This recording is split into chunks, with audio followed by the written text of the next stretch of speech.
Good morning, everyone. So, last time we have studied the topic 1.1, in which we covered the different types of a function, how to calculate their domains. Then we discussed what are the even and the odd function. Today we are going to discuss about the mathematical model. So, before starting the mathematical modeling, the question is why we need to use the mathematical model. To solve, the answer is to solve the real world problem or the problems that have a very complex statements, we can use the mathematical models. So there are different mathematical models. The first and the simplest model is basically the linear model.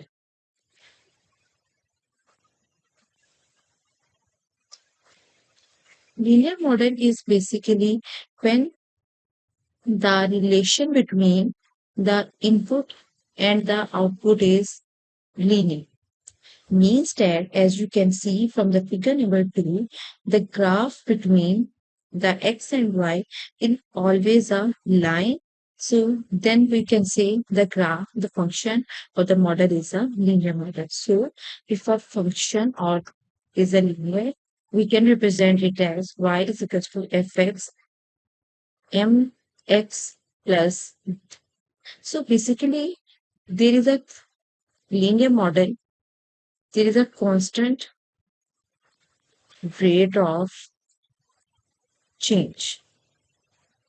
You can say whenever there is a constant rate of change, then the model will be a linear model. So in this equation, y is equal to fx is the function, m is the slope of that linear line, and b is the y intercept.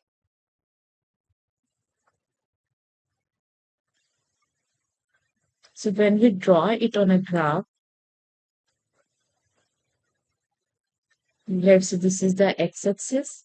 This is the y-axis. We know that x-axis is for the input and y-axis is for the output, or x-axis is for the independent variable and y-axis is for the dependent variable. Let's say I have a equation y is equals to 3x minus 2.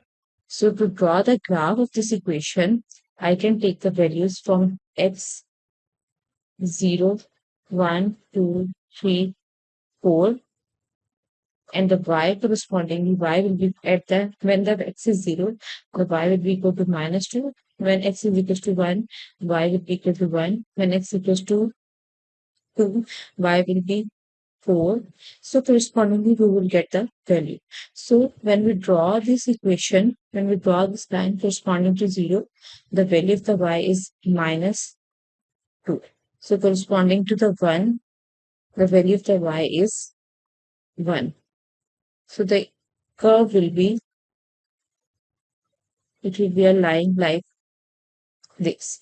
So this is the line of the for this term, for this equation. So in this equation, if I compare the equation y is equals to 3x minus 2, and if I write the general equation right below this equation mx plus b, so I can simply conclude that from this the m is replaced by 3. So the slope of the line will be 3. The y-intercept is minus 2.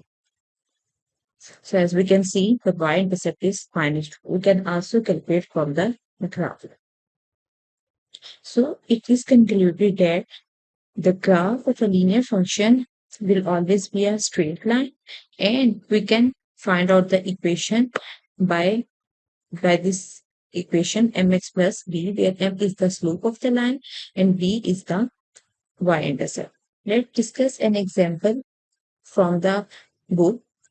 And the example is basically as dry air moves upward, it expands on. If the ground temperature is 20 degrees Celsius and the temperature at a height of 1 kilometer is 10 degrees Celsius, it means when the height is 0, correspondingly temperature is 20 degrees Celsius. And when the height is 1 kilometer, the temperature is 10 degrees Celsius. So what we have to do, we express the temperature as a function of y, assuming the linear model. Now it is clearly mentioned that the model is linear, and we have to represent the function temperature as a function of height. So this is our requirement. Also, we need to draw the graph of the function. Graphs. We have to calculate the slope and also we have to calculate the intercept. So we know that the general equation is equal to y is equals to mx plus b. So now we also know that x is the independent variable and y is the dependent variable. And in this problem, we have two variables. One is the temperature and second one is the height. So we clearly know that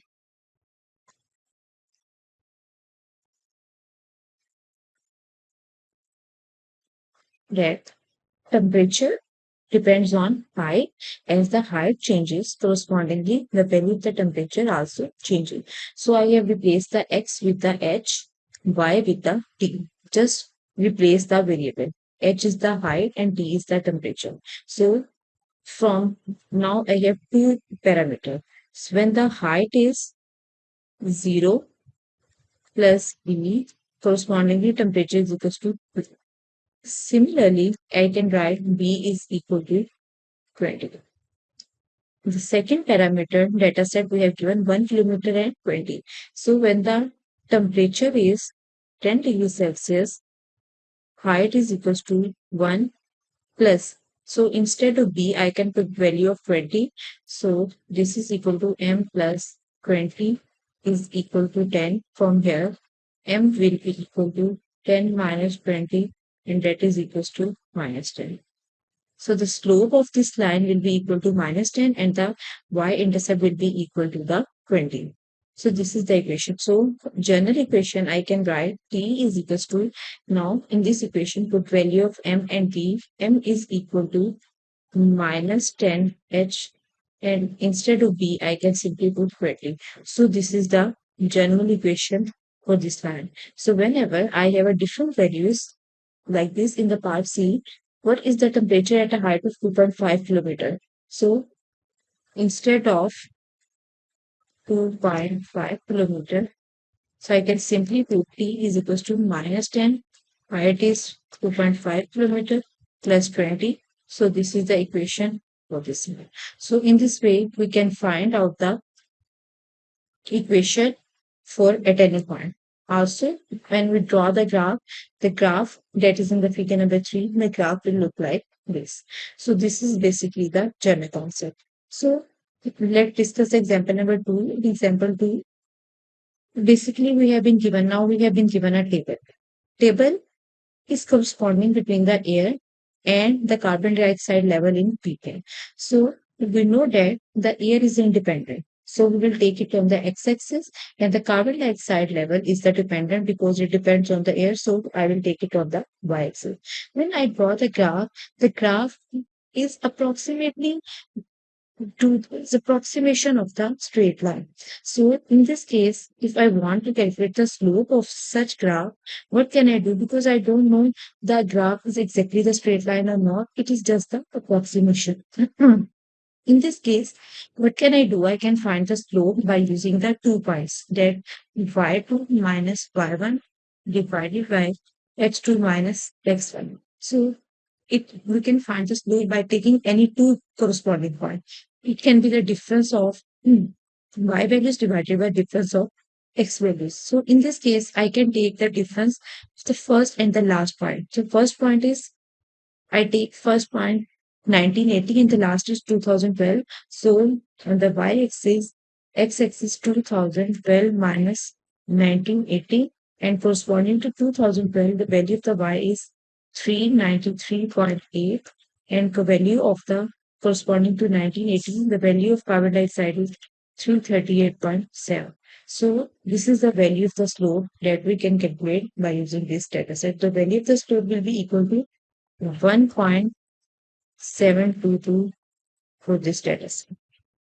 We can also write the equation. So we know that y is equals to mx plus d. So just replace the parameter. On the y-axis, I have taken the carbon dioxide level C. The value of m is 1.722. On the x-axis, I have taken time. So plus intercept B. So this is the general equation for this. Yeah.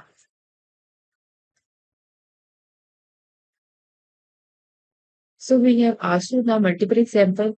If you look at the example number 3, this is also the linear model, and we have to calculate the average level of carbon dioxide in 1947. So by just putting the air, we can calculate the level of the carbon dioxide for any point. So this is all about the linear model.